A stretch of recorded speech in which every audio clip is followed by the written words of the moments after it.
If you want to set up a secure folder on Redmi A7 Pro, in that case we can use either the File Manager or the Files app by Google. So if we go to File Manager, over here we can of course try to find anything that we want to store privately. So in here I'm just gonna select this file over here and this one. So just a couple of example photos.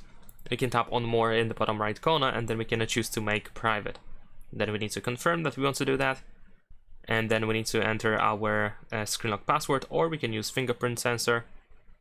And there we go, we should be able to tap on make files private. Let's actually try one more time. Make private. There we go, and now these items have been moved to the private folder. Now in order to find the private folder, we can go back to the browse category or recent, it doesn't really matter. In the case of browse, you just want to swipe down in here from the internal storage down, and we need to enter our password in order to access it. In the case of recent, you just have to swipe down from the first file. Enter the password and you should be able to find your privately stored files.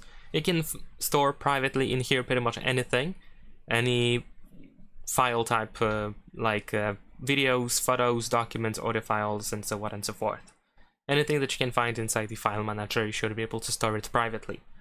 Now, I also mentioned the Files app by Google.